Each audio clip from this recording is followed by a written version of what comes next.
Good evening and very warm welcome to news edge Fariha Idris. बानी पीटीआई से Adiala jail में आज भी मुलाकातों का दिन था, लेकिन पार्टी क़यादत को आज भी मुलाकात की इजाज़त नहीं मिल सकी। बानी पीटीआई की बहनों को भी आज भाई से मुलाकात करनी थी, लेकिन शायद मंगल के जो वाक़यात हुए थे उन्हीं को मद्दे नज़र रख कर उन्होंने अडयाला जेल आने से गुरेज किया। बानी पीटीआई से मुलाकात के लिए फोकल पर्सन ने कल 2 लिस्टें मुरतब करके जेल इंतज़ामिया को भिजवाई थी।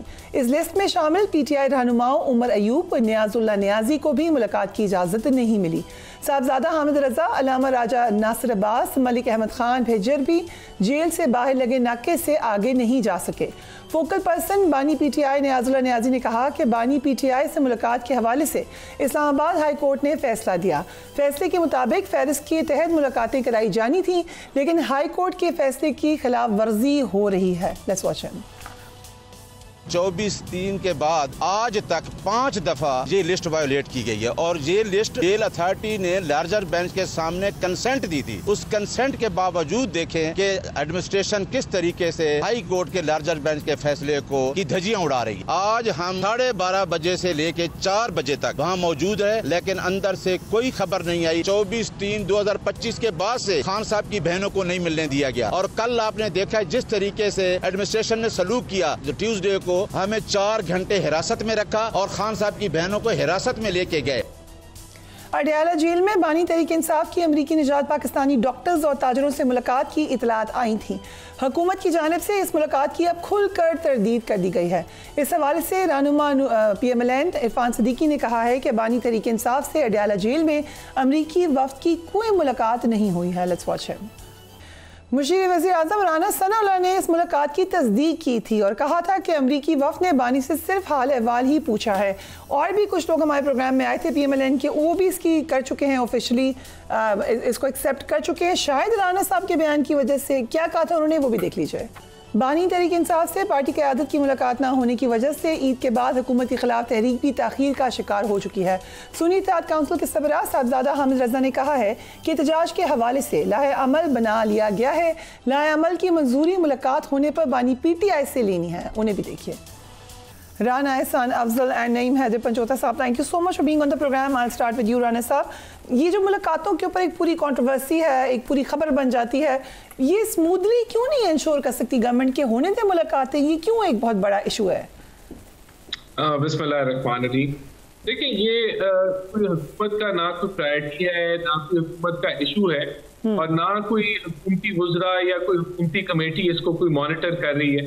ये जेल इंतज़ामिया, अदालतें और PTI का मामला है और मेरे ख्याल से मुलाकातें तो हो रही हैं, अदालत के अहकामात के मुताबिक जो है मुलाकातें हो रही हैं और एक ब्रॉडर कॉन्टेक्स्ट में अदालती जो फैसले हैं उनको इम्प्लीमेंट भी कर रहे हैं। मेरे ख्याल से ये हर मंगल और जुमेरात को एक डिबेट खड़ी हो जाती है कि जी कौन मिला कौन नहीं मिला। अभी आपने खुद देखा कि जो PTI के जो चेयरमैन हैं बैरिस्टर गौहर और सलमान अकरम राजा साहब की भी आपस में इख्तलाफात जो है वो उभर के सामने आ गए और ये पार्टी डिवाइडेड है। इसके अंदर कोई एक मिल लेता है तो उसको तकलीफ हो जाती है, कोई दूसरा नहीं मिलता तो उसको तकलीफ हो जाती है। लेकिन ना ये कोई पाकिस्तान के कोई करंट इशू है, ना ये कोई ऐसा सब्जेक्ट है जिसपे कोई हुकूमत जो है जिसको बड़ा वॉच कर रही है या हम फॉलो कर रहे हैं। ये इनका काम है। मंगल को भी इन्होंने एक तमाशा और ड्रामा लगाना है और जुमेरात को भी लगाना है। तो आप ये कह रहे हैं कि गवर्नमेंट की तरफ से कोई भी रुकावट नहीं है? देखिए, गवर्नमेंट जो है वो कोई इसको जो जेल की इंतजामिया है अपने जो उनका जो भी उनकी लॉजिस्टिकल और उनकी जो सिक्योरिटी कंसर्न्स होंगे या जो भी मामलात होंगे उसके मुताबिक जो है वो चल रहे हैं और अदालती अहकामात को भी जिस हद तक वो इम्प्लीमेंट कर सकते हैं वो कर रहे हैं। तो ये हुकूमत एज यानी कि कोई मिनिस्ट्री लेवल पे या कोई उस तरीके से कोई इसको कोई वॉच नहीं कर रहा। बट ये तो कहा गया कि खैबर पख्तूनख्वा असेंबली जो था माइंस एंड मिनरल्स तरमीमी बिल पास करेगी तो फिर ये मामला ठीक होंगे, ये एक तासुर बना। ये किस हद तक करेक्ट है? देखिए, ये तो एक और प्रोपेगेंडा और जो एक सेल्फिश इंटरेस्ट PTI हमेशा दिखाती है। उनके कुछ मेंबर्स जिन्होंने कहा कि ये तब तक नहीं होगा जब तक शराइत हमारी पूरी नहीं होंगी और ये नहीं होगा और वो नहीं होगा। तो मेरे ख्याल से इसके ऊपर जो चीफ मिनिस्टर हैं KPK के उन्होंने एक पॉजिटिव बयान दिया कि ये तो हमारे सूबे के भी फायदे में है, KPK के भी फायदे में है और कोई सूबाई ऑटोनॉमी इससे अंडर थ्रेट नहीं है। तो ये बड़ी बात है कि उन्होंने बड़ी पॉजिटिव बात की, पाकिस्तान के मुफाद में बात की, लेकिन मेजॉरिटी PTI मेरे ख्याल से उनसे मुखालिफ ही बात कर रही है, क्योंकि बस अब आपने चीफ मिनिस्टर की तारीफ कर दी है, अब मुश्किल में देखते हैं क्या होता है चीफ मिनिस्टर के साथ। नहीं, वो तो ये इट इज नोन कि कोई भी अगर मुल्की मफाद में काम होगा तो बड़ी मुश्किल ही होगी कि PTI उसकी सपोर्ट करे और शराइत लगाए बगैर उसको पूरा करे। ऑपोजिशन का जो किरदार और रोल है उसमें एक कलीदी किरदार ये है कि मुल्की मफादात को वो डिफेंड करें और उसको जो है वो हाईलाइट करें, लेकिन हम तो यहाँ बैठे मुलाकातें ही डिस्कस कर रहे होते हैं। राइट, ये बात ठीक है, मुलाकातें डिस्कस करें और लड़ाई हो रही है मुलाकातों के ऊपर। मसलन अगर समा अकरम राजा साहब की लड़ाई नहीं हुई और गौहर साहब की हो गई तो इसमें क्या परेशानी की बात है? उनकी नहीं होनी चाहिए मुलाकात? देखिए, बहुत शुक्रिया आपने मौका दिया अफरिया। पहली बात तो यह है कि बातचीत रहनुमाओं की, दोस्तों की, भाइयों की, मियाँ बीवी की हो जाती है। इसमें कोई ऐसा मामला नहीं है कि कोई इख्तलाफात पैदा हो गए हैं और पार्टी टूटने वाली है।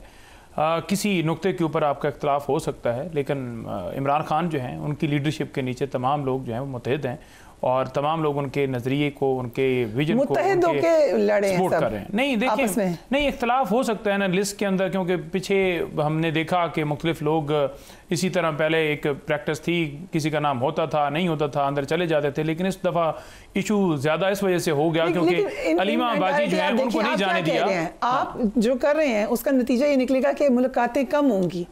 इसका क्या फायदा होगा? को चले कुछ लोग चले जाते थे बेचारे, मुलाकात हो जाती थी, आप कह रहे नहीं मिलने देंगे, नहीं देखें, बात ये हो रही थी कि लिस्ट के मुताबिक जो है वो लोग अंदर जाएं और लिस्ट के मुताबिक ही जेल इंतजामिया को भी चाहिए कि अप्रूव किया जाए। डिक्टेटोरियल टेंडेंसीज क्यों है? नहीं देखिए, खान साहब ने खुद कोऑर्डिनेटर लगाया हुआ है और खान साहब ने कहा है कि ये नाम देंगे, खान साहब ने लगाए हुए हैं ना, अगर खान साहब उन्हें हटा दें तो कोई भी नहीं नाम देगा, जो फिर जिसका दिल होगा चला जाएगा। खान साहब ने लगाया हुआ है ना, तो खान साहब के मुताबिक जो है वो लगे हुए हैं और डेफिनेटली वो नाम देते हैं। ये वही इंतजाम है जो चादर चार दीवारी का तकद्दुस पामाल करती है। और आप एक जुमला नहीं बोलते कि भाई उस IG को, उस पुलिस वाले को, उस SHO को, उस DSP को, उस SP को किसने अहकामात दिए कि वो जाए किसी के घर में चादर चार दीवारी का तकद्दुस पामाल करे। यहां पर हम एहतजाज के बारे में बात करते हैं कि हम कल पुरअमन रैली निकालेंगे, कि आज 9 मार्च है, 9 अप्रैल है और हम जमहूरियत के लिए जो एक डाका डाला गया था उसके ऊपर इज़हार यकजहती के लिए रैली निकालेंगे, या कोई और मामला है बुनियादी इंसानी हकूक की खिलाफ वर्जियां, ये रूल ऑफ लॉ एहतजाज होना चाहिए। मैं हमेशा ये कहती हूं कि इस इंतजामिया कैसे आप कह सकते हैं कि आपके अंडर नहीं है? ये गलत बात है। ये इंतजामिया सारी इनके अंडर है, अभी मैंने इनको पता है जी साहबजादा साहब का, वो कह रहे हैं कि आप ले आए शील्ड्स, ले आए आप हेलमेट्स, ले आए। अब आप लोग के एहतजाज ऐसे क्यों होते हैं जिसके अंदर आपको इतनी खतरनाक किस्म की तैयारियां करनी पड़ती हैं? इंतजार हुसैन पंजूथा को किसने अगवा किया? जो लोग आज तक अगवा किए गए, क्या हम उनका कहते हैं कि उनको बरामद किया जाए तो उसके ऊपर एक झूठा बयानिया बनाया जाता है कि खुद छुपे हुए हैं जी, हमें नहीं पता। किसको पता है? अगर एक शख्स की सिक्योरिटी आप नहीं दे सकते, एक शख्स की हिफाजत आप नहीं दे सकते, इस्लामाबाद के अंदर एक बंदा उठाया जाता है, आपको नहीं है खबर, आपके IG को नहीं है खबर, और फिर आप उसे सस्पेंड नहीं करते, फिर आप उसका ट्रांसफर नहीं करते, फिर आप उससे पूछ कुछ नहीं करते, तो आप उसके अंदर इन्वॉल्व हैं। ओके, दो on a lighter note completely, लेकिन ये 2 चोरियां इधर हमारे नेबरहुड में भी हुई हैं, वो भी डाल दें उसके अंदर। आपने तमाम के तमाम मामलात को डाल दिया है। पाकिस्तान की शेयरिंग है, हम जो है नरेंद्र मोदी का मुकदमा लड़ रहे हैं, हम पाकिस्तान के हर शहरी का मुकदमा लड़ेंगे जिसके ऊपर जुल्म होगा। अगर आपको नहीं है मसला, मुझे मसला है, पाकिस्तान तरीके इंसाफ को मसला है। नहीं, PTI हर उस मजलूम के साथ खड़ी है, PTI हर उस मजलूम के साथ खड़ी है जिसके साथ जुल्म होता है। हम बिल्कुल आवाज उठाएंगे। ये सिर्फ हमारे घर का मामला नहीं है, ये पूरे पाकिस्तान का मामला और पाकिस्तान की जंग लड़ रहे हैं। राइट, चले आप इसका जरूर जवाब दें राना साहब, लेकिन जो बात सलमान अकरम राजा साहब ने भी कही है वो बड़ी इंटरेस्टिंग है। उन्होंने कहा है कि KPK हुकूमत को माइंस एंड मिनरल बिल भेजा गया है और हुक्म दिया है कि ये इतने वक्त में पास कर दिया जाए, ये नामुनासिब रवैया है। ये कोई बिल भिजवाया गया है वफाकी हुकूमत की तरफ से?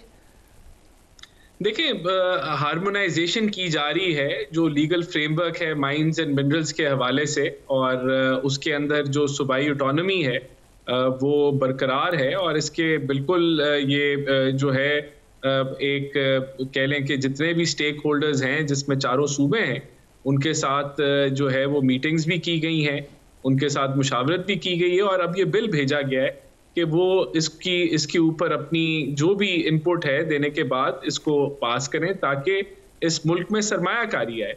तो डेफिनेटली जो बाकी भी सूबे हैं जिसमें सिंध है, पंजाब है, बलूचिस्तान है, सारों को वो भेजा गया है ताकि एक हम जो कह लें कि नेशनल लेवल के ऊपर जो चीज़ें कॉमन हैं वही उसकी एक्सेप्टेंस हो और सूबे जो हैं उस हार्मोनाइजेशन का हिस्सा बने।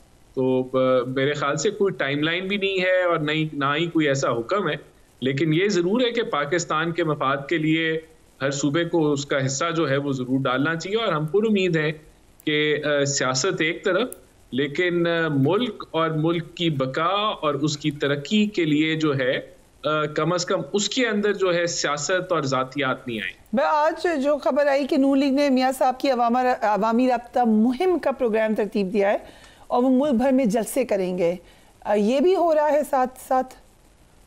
देखें, ये जब भी कोई ऐसी चीज़ फाइनलाइज हुई तो उसकी प्रेस रिलीज आ जाएगी और मियाँ साहब ऐसा बिल्कुल कर सकते हैं और मैं तो समझता हूँ कि ये बड़ी खुशाइन बात होगी। लेकिन मेरे पास कोई एक्टिव उसके ऊपर कोई खबर नहीं है कि क्या सूरत हाल है, लेकिन अगर ऐसा कुछ हुआ तो आई एम श्योर उसका स्केड्यूल या जो भी मामलात हैं वो अनाउंस हो जाएंगे।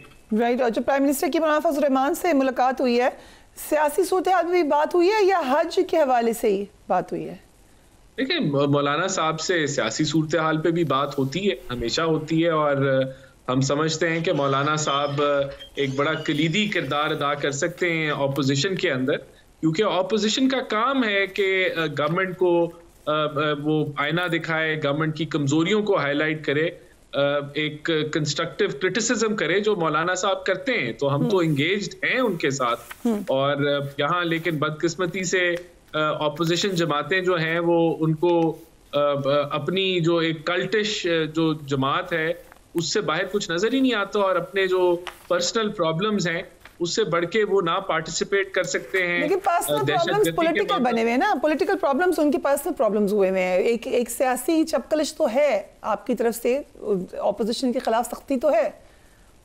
नहीं, देखिए कोई सख्ती नहीं है। अब एक बंदे को 14 साल की सजा हुई है करप्शन के ऊपर, तो अगर आपकी ख्वाहिश है कि पार्टी का हर फैसला उसने करना है तो जाहिर सी बात है फिर हर मंगल और जुमेरात को जो है वो प्रॉब्लम होगा, क्योंकि एक बंदा जेल से जमात तो नहीं चला सकता। लेकिन अगर आप बज़िद हैं कि उसी ने चलानी है और हम कुछ भी नहीं कर सकते, ना अहलियत रखते हैं, ना हमारे में कैपेसिटी है कि हम मुल्क के किसी बड़े मसले के ऊपर कोई कमेंट करें या उसके ऊपर अपना रोल अदा करें, और हमने जो है वो अगर हम आगे पीछे होंगे तो हम पार्टी से निकाल दिए जाएंगे। तो इस चक्कर के अंदर अगर उन्होंने रहना है तो उनकी अपनी मर्जी है, इसमें तो कोई मसला नहीं है। लेकिन मेरे नजदीक ये सबसे थका हुआ टॉपिक है कि किसकी मुलाकात हुई, किसकी नहीं हुई और क्या हुआ, क्योंकि पाकिस्तान में बहुत और कुछ इंपॉर्टेंट हो रहा है जिसका जो ताल्लुक है एक आम आदमी के साथ। राइट। कुछ सोशल मीडिया, एक तो आपकी भी ट्वीट थी, वो भी हम चला देते हैं। नहीं, जुनैद अकबर साहब की ट्वीट है, सॉरी, ये तो आपकी पार्टी के है। उन्होंने कहा पार्टी वर्कर्स दुश्मन की चालों को समझे और मजीद किसी तकसीम का हिस्सा ना बने, एक दूसरों पर गद्दारी का इल्जाम ना लगाए, इससे दुश्मन को खुश करने के अलावा कुछ हासिल नहीं होगा। सो इट मीन्स आपकी पार्टी के अंदर भी ये रियलाइजेशन हो रही है कि गलत डायरेक्शन में जा रहे हैं आप लोग। नहीं, देखें, किसी के ऊपर बेजा कोई तनकीद करता है या कोई, बेसिकली लोग सेंसिटिव इस हवाले से हुए हैं क्योंकि खान साहब इस वक्त जेल में हैं और झूठे केसेस के अंदर हैं। रिहाई जो है उनकी हो नहीं, 5 अगस्त से उनको जो है वो अंदर पाबंद सलासर रखा हुआ, उनकी अहलिया को रखा हुआ, हमारे वर्कर्स गिरफ्तार हैं।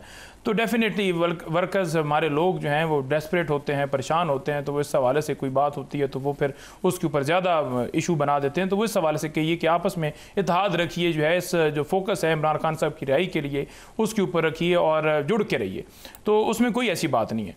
दूसरी बात ये रह गई कि इन्होंने कहा जी पाकिस्तान के इश्यूज़ जो हैं वो हमने तो उनको वाच करना है। अगर आपने पाकिस्तान के इश्यूज़ को वाच किया होता तो आज 15,000 अरब रुपए जो पाकिस्तान मकरूज़ हो गया है 15,000 अरब से भी ज़्यादा, वो अजना हुआ था। और जो आपका जो स्टेट बैंक है जिस तरह उसने 5.5 अरब डॉलर जो है वो ख़रीद के अपना फिगर जो है वो शो कराने की कोशिश की कि बिल्कुल जो है बेहतरीन मामला चल रहे हैं, तो वो सारी दुनिया को नज़र आ रहा है। वो डंकियाँ लगा कर, और जो 20 लाख लोग पाकिस्तान से मुल्क छोड़ कर गए हैं वो छोड़ के ना जाते। वो जो लोग आज 2 करोड़ गुर्बत की लकीर के नीचे आ चुके हैं, वो नीचे ना आए होते, मुल्क खुशहाल हुआ होता।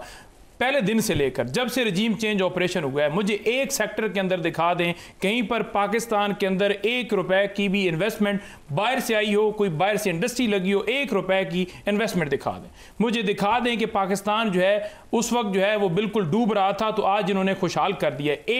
किसी एक एलिमेंट की, किसी एक चीज़ की कीमत मुझे दिखा दें कि ये चीज़ जो है उस वक्त जो है वो पेट्रोल 150 पर था और आज आपने जो है वो 50 रुपए के ऊपर कर दिया है। खाली एक फिगर देते रहना जी महंगाई कंट्रोल हो गई है, फलां हो गया। भाई मुल्क में लोग मर रहे हैं, किसानों को आप लिताड़ रहे हैं, उनकी गंदम आप डीएपी का रेट निकालें, 13,000 रुपए डीएपी का रेट है और गंदम का रेट कितना है जी 2500, और वो 2500 का भी लेते कोई नहीं है। बस वो यही है कि फिगर दिए जा रहे हैं जी कि ये हो रहा है, वो हो रहा है, फलां हो रहा है, कोई ऐसी बात नहीं है। 190 मिलियन की इन्होंने बात की। इमरान खान इस वक्त मुल्क की खुददारी की वजह से, मुल्क के ऊपर मुल्क की सलामती की खातर, आजाद खारजा पॉलिसी की खातर जेल में है। जिस वक्त साइफर आया था, आज क्या है 10 अप्रैल है, साइफर आया था, और साइफर के बदले में हुकूमत हटाई थी, और वो साइफर नहीं आया जब आपने कहा था कॉल आई नेवर, जो साइफर था उस साइफर के बदले में हुकूमत हटाई गई और वो साबित हो गया। आपने साइफर के ऊपर ही खान साहब को सजा दी ना, आपने साइफर के ऊपर ही शाह महमूद कुरैशी को सजा दी ना, तो फिर बात तो वाज़ेह हो गई। क्या प्रेसिडेंट ट्रंप की कॉल क्यों आई? किस तरह की कॉल? कब मैंने कहा है कि उसकी कॉल आएगी तो इमरान खान को छोड़ दिया जाएगा। देखिए, ह्यूमन राइट्स की वॉयलेशंस के हवाले से अगर कोई मुल्क बात करता है, क्या गलत है? क्या हम फलस्तीन के हक में बोलना छोड़ दें? क्या किसी जगह पर कोई जुल्म होता है हम छोड़ दें? ये बात, इसका कंपैरिजन ना कीजिए। नहीं, किसी जगह पर ऐसा नहीं कहा कि उनकी कोई कॉल आएगी, उस कॉल के ऊपर आई होगी। आप इमरान खान का बयान निकालिए, आप ट्विटर अकाउंट निकालिए। नहीं, लॉबिंग हुई है, दिखाइए कि कौन सी स्टेटमेंट है जहां पर किसी ने कहा है कि कॉल आने वाली है। इमरान खान का ट्विटर अकाउंट देखें, वो कह रहा है कि मैं इज्जत से अपनी अदालतों के जरिए कानूनी तरीके से बाहर आऊंगा, डील वाला रास्ता इख्तियार नहीं करूंगा। ठीक है, आपने 3 केसेस जो आपने सजाएं दी, साइफर केस, इद्दत केस, तोशाखाना केस, तीनों केसेस में इमरान खान साहब, उनकी एहलिया और बाकी जो शाह साहब एक केस के अंदर बाइज्जत बरी हुए हैं। आपने अलकायदा ट्रस्ट केस के अंदर बात की कि वो अंदर जेल में है तो कैसे पार्टी को चला सकते हैं। तो नवाज शरीफ साहब जब सजा याफ्ता थे, बाहर से बैठकर लंदन से क्यों तकरीरें करते थे, क्यों तकरीरें करते थे, फिर क्यों पार्टी अमूर को देखते थे? सारे मामला हो गए, लेकिन जो क्योंकि प्रोग्राम मुझे रैप अप भी करना है, वो कह रहे हैं वो कुछ पॉइंट्स बता दें जहां से पता चल रहा है, अप्रैल ही का महीना है, अप्रैल में ही गवर्नमेंट गई थी खान साहब की, कि क्या बेहतरी हुई है। देखिए, अल्हम्दुलिल्लाह जो मुल्क डिफॉल्ट के दहाने पे था, आज उसकी जो क्रेडिट रेटिंग्स हैं, वो चाहे मूडीज हो, फिंच हो, वो बेहतरी की तरफ बढ़ रही हैं। आपके रिजर्व जो हैं वो 16.5 अरब पे आ गए हैं, आपकी एक्सपोर्ट्स बढ़ रही हैं, आपकी हाईएस्ट एवर रिमिटेंसेज हैं। और इन्होंने कहा जी महंगाई की बात करते हैं तो सबसे बड़ा टैक्स अगर कोई एक आम आदमी पे होता है तो वो महंगाई का होता है, जो कि 38% पे थी, लेकिन अब 1.5% से 2-3% के ऊपर महंगाई आ चुकी है। और इसका ये मतलब है कि आम आदमी पे जो एक सालाना जो टैक्स होता था महंगाई का, वो कम तरीन सतह पे है। तो मैं समझता हूँ इससे आगे जो है वो हमने ग्रोथ की तरफ बढ़ना है। और आप देख रहे हैं कि फॉरेन इन्वेस्टमेंट का भी जिक्र किया उन्होंने कि कितनी फॉरेन इन्वेस्टमेंट आपके सामने है। अभी ये मिनरल्स कॉन्फ्रेंस हुई जिसमें दुनिया भर से एक सीरियस इंटरेस्ट नजर आया। आपको जो बैरिक गोल्ड के जो सीईओ हैं उन्होंने बताया कि वो इन्वेस्टमेंट कर रहे हैं और 2028 तक रिकोडेक जो है वो चल जाएगा और एक वो बड़ा मैसिव आपको एक बेनिफिट होगा आपके डॉलर पॉइंट ऑफ व्यू से। तो बहुत कुछ हो रहा है। उसके अलावा मैं समझता हूं कि PIA की प्रॉफिटेबिलिटी जो है वो बेहतर हो गई है। तो ये सारा कुछ जो मेहनतें हो रही हैं, जो आपकी टैक्स कलेक्शन बढ़ रही है, डेफिनेटली हम एक स्टेबलाइजेशन हमने अचीव की है। और आपको नजर आ रहा है कि स्टॉक मार्केट की परफॉर्मेंस क्या है। तो मैं समझता हूँ ये सारे वो बहुत बड़ी अचीवमेंट्स हैं, पॉजिटिव इंडिकेटर्स हैं कि अब हम बेहतरी की तरफ बढ़ रहे हैं, रिलीफ की तरफ बढ़ रहे हैं। आपने बिजली की कीमतों में एक मैसिव रिलीफ देखा। तो ये जाहिर सी बात है, जो अपोजिशन में बैठे, जो मुल्क के मफाद के लिए तो कुछ कर नहीं सकते, तो इन्होंने मायूसी फैलाने का जो इनका एजेंडा है वो जारी है, लेकिन अवाम बेवकूफ तो नहीं, वो देख रही है कि बेहतरी आ रही है इस मुल्क के अंदर। Right, well, we have to wrap it up here. Thank you so much, gentlemen, for being on the program. We'll take a break and we will be right back.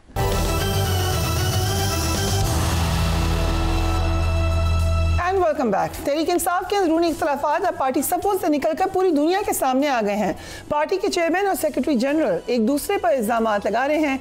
मंगल के दिन बानी तहरीक इंसाफ के आने वालों में बैरिस्टर गौहर और बैरिस्टर अली जफर शामिल थे। दोनों शख्सियात पर इल्ज़ाम लग रहा है कि वो पार्टी मुज़ाकरात मफादात से हटकर बानी पीटीआई से मिलने गए थे।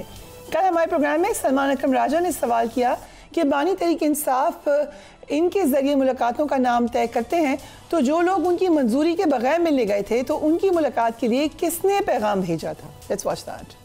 ये बहुत अहम सवाल है ना कि जब किसी को बुलाया नहीं, किसी का नाम नहीं दिया गया, तो वो कैसे आ गए? उनको कैसे इल्म था कि उनको अंदर भेज दिया जाएगा? होना तो ये चाहिए कि अगली मीटिंग में किन लोगों ने आना है वो खान साहब खुद बता दें। हो सकता है कोई अपने कोई यूज कर लेता हो कॉन्टेक्स्ट में, बता दिया जाए, सब कह दें कि भाई मैं मंजूर नजर हूँ, मैं खुशनुदी हासिल कर चुका हूँ, इसलिए मैं बराह रास्त पहुंच सकता हूँ, मुझे पार्टी के निजाम की नज़म की कोई जरूरत नहीं है। कर दे लोग ये ऐलान कि हम खुशनुदी की बिना पे जाते हैं, ताल्लुकात की बिना पे जाते हैं। यही तो हम नहीं चाहते, यही तो खान साहब नहीं चाहते कि हमारे लोग सुरंगें खोदें और उन सुरंगों से होते हुए अडयाला जेल में दाखिल हों।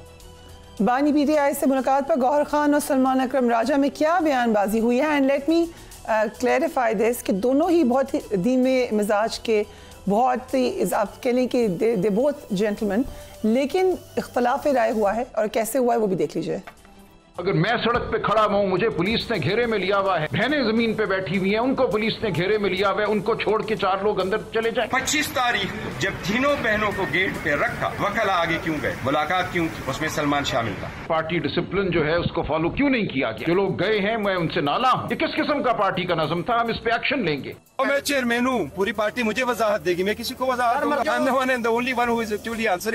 वो कौन होती है फैसला करने वाले कि कौन मिलेगा और कौन नहीं मिलेगा? जो लोग उनकी ख्वाहिश के तहत जाके मिलते हैं वो अपने आप को हमारी नजरों में मशकूक करते हैं। मेरे दस्तखतों से टिकट मिलते हैं, मेरे दस्तखतों से इश्यूज होते हैं। खान के बाद मेरा ऑर्डर चलता है। खान ने अपनी सीट मुझे दे रखी है। Very interesting. Rauf Hasan sahab, thank you so much for joining us on the programme. वो विलियम शेक्सपियर का एक प्ले था, आपने शायद पढ़ा, मच अडू अबाउट नथिंग। एक वो या स्टॉर्म इन अ टी कप कह लें, ये कोई लड़ने की बातें हैं जिस पे आप लोग, आपको अभी मसले खत्म हो गए हैं पीटीआई के कि ये मसला बन गया आपका? थैंक यू, आपका बहुत बहुत शुक्रिया। आप लोगों को भी इस किस्म के मसाले चलाने का बड़ा मजा आता है ना, स्कूप लगाते हैं आप, उसके ऊपर फिर आप थोड़ी सी नमक मिर्च भी छिड़कते हैं। इसमें हमारा कसूर बिल्कुल नहीं है, trust me, it's not our fault. You can't accuse us for covering it. भाई सुने फरिया बच्चे, देखिए हो जाता है, ठीक हो गया, मेरा ख्याल बातचीत हो गई है। हमारी एक प्रिंसिपल है और मेरा ख्याल है कि मैंने आज 2-3 लोगों से बात भी की है। एक्चुअली तो ये प्रिंसिपल होता है, हर पॉलिटिकल पार्टी में होता है कि जो पार्टी के मसाइल हैं उनको आप पब्लिक डोमेन में नहीं लेके आते।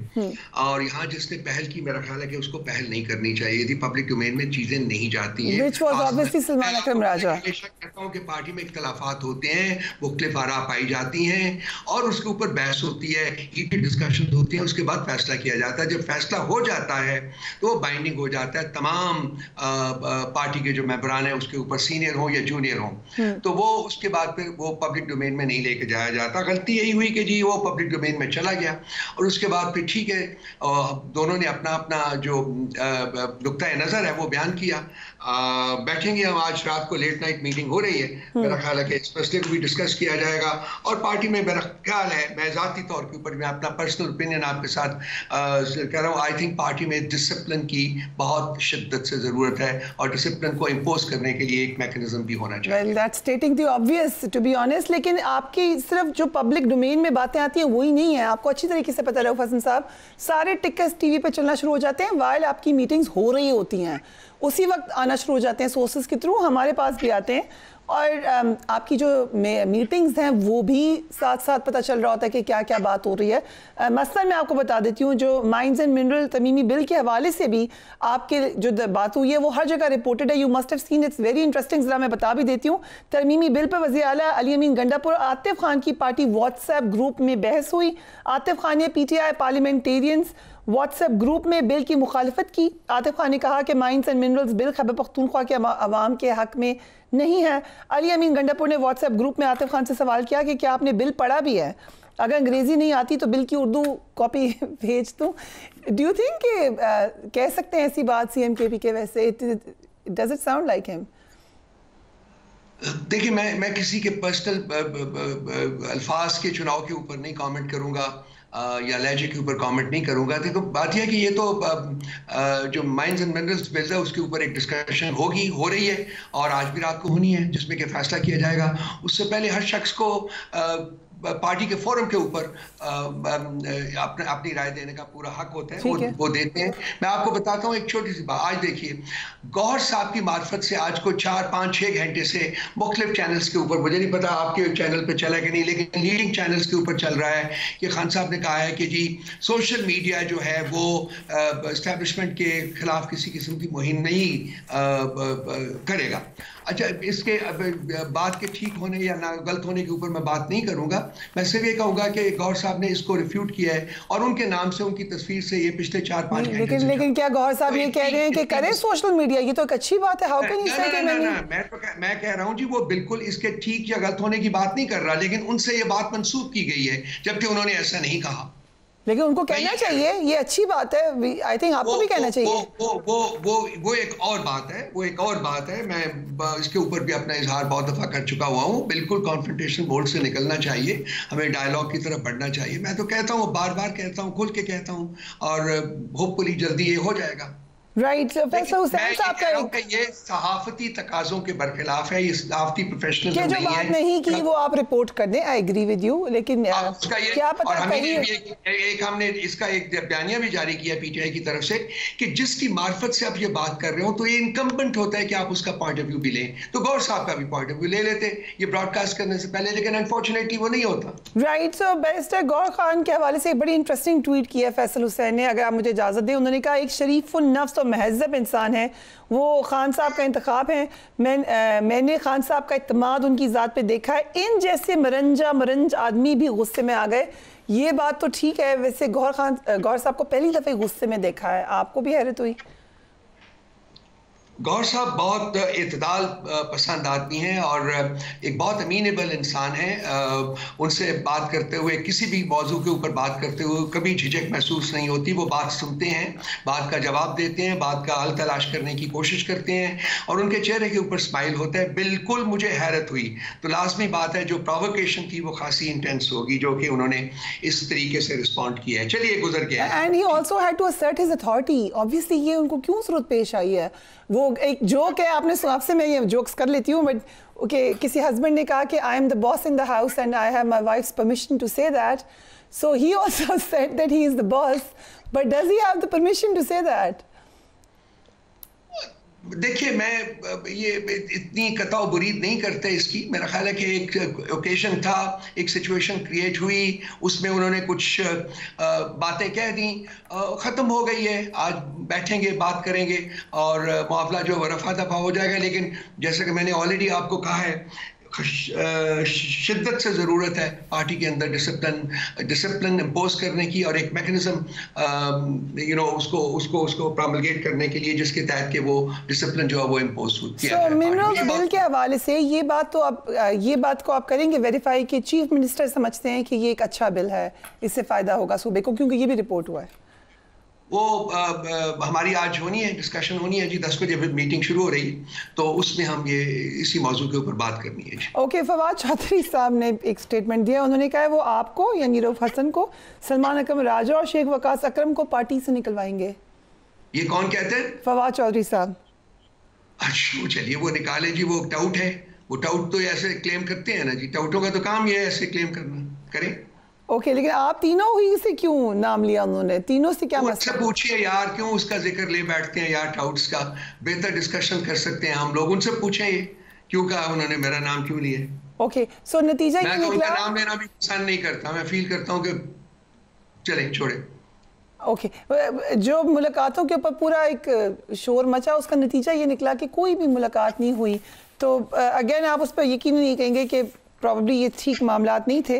इत्तेहाद बनाना था अपोजिशन को का ईद तक, ईद आई भी चली भी गई, वो अब कब बनेगा या बनेगा भी कि नहीं बनेगा? मैं आपके इस सवाल का जवाब 1 मिनट बाद देता हूँ। एक पूरी थोड़ी सी जरा बात सुन लीजिएगा कि ये जो आपने बात की है कि मीटिंग नहीं हुई, 3 हफ्ते हो गए हैं, जरा इसकी वजूहात के ऊपर भी जाइए ना। कोर्ट के लार्जर बेंच का ऑर्डर था 3 हफ्ते पहले कि जी उन्होंने इसको SOPs वगैरह सारे फाइनलाइज किए थे कि जी 2 दफ़ा हफ्ते में मुलाकात होगी, मंडे को और ट्यूसडे को और थर्सडे को। ना ट्यूसडे की मीटिंग हो रही है ना थर्सडे की मीटिंग हो रही है, और जो लोग भेजे जाते हैं वो आपने देखा ही है कि जी उसमें उन्होंने अपनी ऐड एंड माइनस करते हैं, उसमें सारा कुछ करते हैं वो।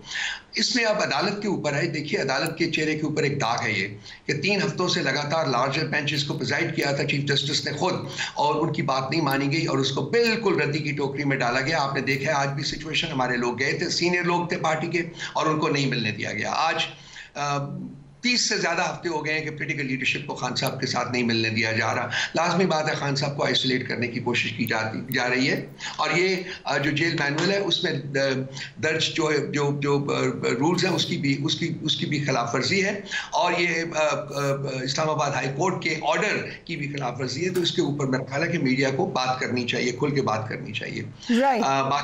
बाकी आपने वो जो पूछा ऑपोजिशन अलायंस, जी हाँ, वो देखिए मौलाना फजल रहमान साहब ने हमसे 15 अप्रैल तक का टाइम मांगा हुआ है कि 15 अप्रैल तक वो अपनी जो अंदरूनी उन्होंने मीटिंग्स करनी है और लोगों की आरा लेनी है और उसके बेसिस के ऊपर फैसला करना है, वो कर लेंगे।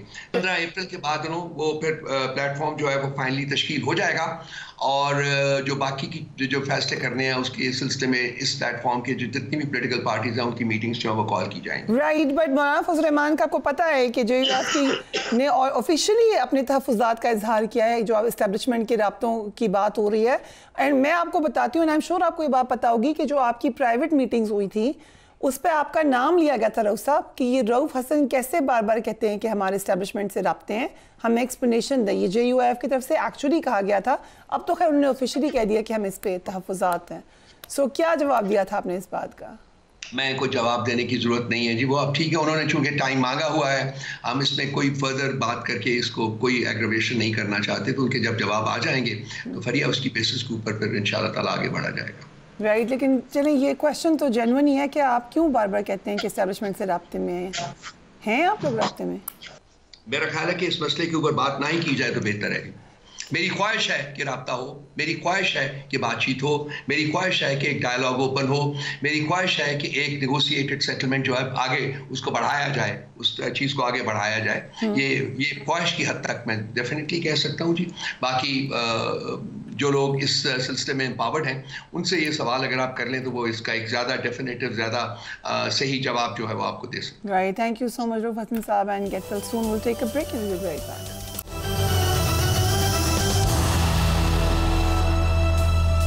And welcome back. Mustafa Amir कत्ल केस के मुल्ज़िम अरमगान के वालिद कामरान कुरैशी को भी FIA ने मनी लॉन्ड्रिंग के मुकदमे में भी गिरफ्तार कर लिया है। FIA ने मुल्ज़िम कामरान कुरैशी की जिस्मानी रिमांड के लिए अदालत से रुजू किया, जिस पर जुडिशल मजिस्ट्रेट ने मुताल्लिका अदालत से NOC तलब करते हुए कहा है कि आप मुताल्लिका अदालत से NOC लेकर आएँ। सेंट्रल जेल कराची में गैर कानूनी असलहा और मंशियात बरामदगी केस की समाअत हुई। मुस्तफ़ा आमिर कत्ल केस के मुल्ज़िम अरमगान के वालिद कामरान कुरैशी को अदालत में पेश कर दिया गया। केस की समाअत में जो कुछ हुआ, लेट्स हैव अ लुक। अदालत ने तफ्तीशी अफसर की अदम हाज़िरी पर अज़हार बरहमी किया। अदालत ने कहा कि तफ्तीशी अफसर पेश हुए, ना ही चालान पेश किया गया। अदालत ने तफ्तीशी अफसर को शो कॉज नोटिस जारी कर दिए। वकील सफाई खुर्रम अब्बास अवान ने कहा कि मुल्ज़िम कामरान कुरैशी की गिरफ्तारी 20 मार्च की जाहिर की गई है, जबकि 16 मार्च को गिरफ्तार किया गया था। मुझे FIA की जानिब से धमकियां दी जा रही हैं। जो अरमगान के वालिद हैं उन्होंने भी कुछ बात की है, ज़रा देखिए। मुस्तफ़ा आमिर कत्ल केस की तफ्तीश के दौरान गिरफ्तार मुल्ज़िम अरमगान के गिर्द घेरा मज़ीद हमें तंग होता हुआ नजर आ रहा है। इसके सहूलतकार भी बेनकाब हुए हैं। तहकीकात में पता चला है कि अरमगान के 2 मुलाजिम उसके जराइम में बराबर के हिस्सेदार थे। तहकीकात के मुताबिक अहमद के 2 रोपोश ज़ाती मुलाजमीन रहीम बख्श और अब्दुल रहीम सिर्फ मुलाजिम ही नहीं बल्कि उनकी मालियाती पर्दापोशी का भी अहम हिस्सा थे। दोनों अफराद के नाम पर मजमूई तौर पर 6 सिमें रजिस्टर्ड पाई गई हैं। 6 सिमों में से 1 सिम अहमद खुद इस्तेमाल कर रहा था। बाबर सलीम जो इन डेप्थ रिपोर्टिंग करें इस केस पे हमारे साथ मौजूद हैं। Thank you so much Babar साहब for being on the programme. इस वक्त एग्जैक्टली क्या हम कह सकते हैं कि ये मुश्किल में है अरमगान और एक्चुअली इसके खिलाफ इनफ सबूत है? यू आर मोस्ट वेलकम फरिया साहिबा। देखिए मुश्किलात तो हैं बहरहाल, क्योंकि एक केस तो है नहीं और उसमें ना सिर्फ एक किडनैपिंग फॉर रैंसम और मर्डर का केस है, अब तो FIA में मामला काफ़ी आगे जा चुका है और अब सिल्वर नोटिसेस जारी करने के लिए FIA ने बाकायदा लिख दिया है इंटरपोल को। मैं यहाँ थोड़ा सा आपके नाजरीन को ये बता दूँ आपके कि ये जो सिल्वर नोटिस हैं ये इंटरपोल का एक नया प्रोग्राम है जिसके ज़रिए दुनिया भर में कोई भी मुल्ज़िम ऐसा हो जो किसी मुल्क में उसने जुर्म किया हो, गैर कानूनी तरीके से पैसा कमाया हो और उस पैसे को मुल्क से बाहर ले जाके किसी और मुल्क में या तो इन्वेस्ट किया हो या उससे कारोबार किया हो या उससे कुछ एसेट्स बनाए हों, तो उन तमाम चीज़ों की खोज, छानबीन और वापसी उसके पेरेंट कंट्री में उसको लाने के लिए इन तमाम असासों और पैसे को सिल्वर नोटिस जो है वो इशू किया जाता है। जनवरी 2025 में ये प्रोग्राम इंटरपोल ने शुरू किया है और आज तक सिर्फ एक सिल्वर नोटिस जारी हुआ था, वो एक सीनियर मेंबर इटालियन माफिया का था जिसके लिए इंटरपोल ने जारी किया। और अब जो दूसरा सिल्वर नोटिस है वो जो ये मुल्जिम है अरमगान, इसका जारी हुआ और सिर्फ इसका अकेले का नहीं जारी नहीं हुआ है, बेसिकली इसके लिए अभी रिक्वेस्ट की गई है और इसके साथ इसके वालिद कामरान कुरैशी के सिल्वर नोटिसेस और इनके नाम पर जो कंपनीज हैं उनके सिल्वर नोटिसेस भी जारी करने के लिए रिक्वेस्ट कर दी गई है। तो मुश्किलात तो हैं अब इंटरनेशनल। और आप इफ यू अलाउ मी, क्योंकि आप ही की खबर थी कि FIA केस में इंटरपोल से भी मदद ली जाएगी, फिर आपने ये भी खबर दी कि मंशियात के कारोबार से जो पैसा आता है उसे लीगल बैंक अकाउंट्स में रखा गया और उस पर टैक्स भी अदा किया। Well that's very nice of them कि उन्होंने टैक्स दे दिया, लेकिन ये तो फिर काफ़ी मजबूत केस नज़र आ रहा है। लेकिन क्वेश्चन वही है कि क्या प्रेशर होगा, क्या ये एक्चुअली तह तक पहुंचा जाएगा, इस मामले की सज़ा होगी? जी देखिए कोशिश तो बज़ाहिर की जा रही है। देखिए FIA की जानिब से FIA ने तो अभी इन्वेस्टिगेशन शुरू की है, ये अभी बहुत आगे नहीं गई है इन्वेस्टिगेशन। आज तो 5 दिन का रिमांड उनके हाथ आया है अरमगान, उन्होंने 5 दिन इसको इन्वेस्टिगेट करना है, इंटरोगेट करना है, उसके बाद वो फिर कुछ आगे मजीद बढ़ सकेंगे। तो जो बेसिक इन्वेस्टिगेशन है FIA की, चूँकि वो बहुत ज़्यादा टेक्निकल होती है, इसमें नाजरा को इन्वॉल्व कर लेते हैं वो, साथ में आइडेंटिटीज़ के लिए बैंक्स को इन्वॉल्व होना पड़ता है, कौन कौन से बैंक्स में कितने अकाउंट हैं, पैसे मनी ट्रेल को फॉलो किया जाता है, तो बड़ी टेक्निकल इन्वेस्टिगेशन होती है, मनी लॉन्ड्रिंग की, आसान नहीं है। तो अभी हम मतलब फौरी तौर पर तो ये नहीं कहेंगे कि इन्वेस्टिगेशन कमज़ोर है, लेकिन हाँ इतना ज़रूर है कि इन्वेस्टिगेशन का आगाज़ कर दिया गया है और इंटरपोल से रिक्वेस्ट कर देना ये इस बात की गमाजी है कि अभी तक FIA जो है वो इस केस को ज़रा सीरियस ले रही है। बट आप देखें ना, ये केस एक बच्चे के कत्ल से शुरू हुआ, उसके मिसिंग होने से उसका कत्ल हुआ, फिर ये मंशियात का मामला बना, फिर ये लोकल बना, फिर ये दूसरे शहरों में बना, अब ये दूसरे मुल्कों में तक जा रहा है। तो ये कितना बड़ा नेक्सस एक्चुअली है? फरिया नेक्सस से ज़्यादा नेटवर्किंग का काम है। आपका नेटवर्क कैसा है, आप किस सर्किल में मूव कर रहे हैं, कितने लोग मुल्क से बाहर आपको फैसिलिटेट करने के लिए तैयार हैं, आप टेक्निकली कितना साउंड हैं इस किस्म का क्राइम करने के लिए, ये सारी चीज़ें काउंट करती हैं। इन सबसे ज़्यादा इंपॉर्टेंट, बल्कि मैं कहूँगा इंपॉर्टेंट से ज़्यादा अफसरदगी की बात यह है कि हुकूमत खामोश है। आप ये देखिए कि बैंक अकाउंट्स के जरिए पैसा बाहर जा रहा है, बैंक अकाउंट्स में कोकेन जैसे ड्रग का पैसा बराह रास्त गिर रहा है। मैंने 3 महीने की स्टेटमेंट निकाली थी वो एक कोकेन ड्रग डीलर की, तो वो 3 महीने में 3 करोड़ रुपए की उसकी स्टेटमेंट थी। उस स्टेटमेंट की को उसने प्रेजेंट किया 2 एम्बेसीज में, उन एम्बेसीज से वीजा लिया उस बैंक अकाउंट और स्टेटमेंट की बुनियाद पे, मुल्क से बाहर जाके गुलछर्रे उड़ाए, वापस आ गया, दोबारा उन बैंक्स में पैसा आना शुरू हो गया कोकेन का। हुकूमत कहाँ है? हुकूमत कहीं नहीं है। एक ऑपरेशन स्टार्ट हुआ था, 2 मतलब साहिर को गिरफ्तार किया, वो फरहान और फैजी को गिरफ्तार किया SAI ने, उसके बाद खामोशी है। उसी तरीके से जो कोकेन ड्रग डीलर्स हैं वो कराची में अभी भी नहीं, पूरे पाकिस्तान में मेरे ज़राए बताते हैं काम कर रहे हैं खुलेआम, लोग जो उनसे कॉन्टैक्ट्स में खरीद रहे हैं, इस्तेमाल कर रहे हैं। इसी तरीके से जो ये काले धन का पैसा है जिसको हम डब्बे का काम कहते हैं कॉल सेंटर्स का, वो भी हो रहा है किसी ना किसी की छतर छाया में। बात यह कि हुकूमत को पॉलिसी बनानी पड़ेगी, इंटरवीन करना पड़ेगा, कवानीन बनाने पड़ेंगे, तब जाके ये मामला रुकेगा, वरना ये सोसाइटी में इस तरह काम चलते रहेंगे। आपने लास्ट प्रोग्राम में नामवर एक्टर्स के मंशियात में मुलविस होने का जिक्र किया। आप यकीन करें मुझे इतने लोगों के मैसेजेस आए हैं और आपको पता नहीं फिर कितने आए होंगे, और बड़े नामी ग्रामी लोगों के भी मैसेजेस आए हैं कि ज़रा बताएं नाम हैं कौन से। सो अगर वो मैं लिस्ट ही किसी दिन शेयर करूं तो बड़ी इंटरेस्टिंग होगी, बट आपके पास असल लिस्ट है, कोई नाम बता दें फिर अभी। नहीं फरिया, बात यह है कि मुझे नाम बताने में कोई एतराज़ नहीं है। मैं किसी की ज़ात पे कीचड़ उछालना समझूंगा जब तक कानूनी तौर पे इन लोगों को किसी दायरे में नहीं लाया जाएगा। तो वो कहीं है नहीं ना, लिखा हुआ नहीं है, पुलिस ने इन्वेस्टिगेशन में लिखा ही नहीं, इंटरोगेशन के डॉक्यूमेंट्स में नहीं लिखा, तो मैं कैसे कह दूं। हाँ, मैंने सुना है, मेरे पास शायद कुछ सबूत भी इस हवाले से मौजूद हैं, किसी मुल्जिम ने कहीं नाम लिया है तो वो कहीं रिकॉर्ड भी हो गया है, मैंने वो भी सुन रखा है। लेकिन वो चीज़ें चूंकि कानूनी तौर पर पुलिस ने अभी तक किसी इन्वेस्टिगेशन का हिस्सा नहीं बनाई, तो मैं किस तरह आगे आके किसी का नाम लूँ। सो जो दो ज़ाती मुलाजमीन का जिक्र हो रहा है अरमगान के, इनकी क्या कहानियाँ हैं? ये अब्दुल रहीम है एक का नाम, और दूसरा जो है वो रहीम, दोनों के नामों में रहीम आता है, मुझे एग्जैक्टली इस वक्त दूसरे का नाम याद नहीं आ रहा। तो ये दोनों बेसिकली इसके ज़ाती मुलाजिम थे।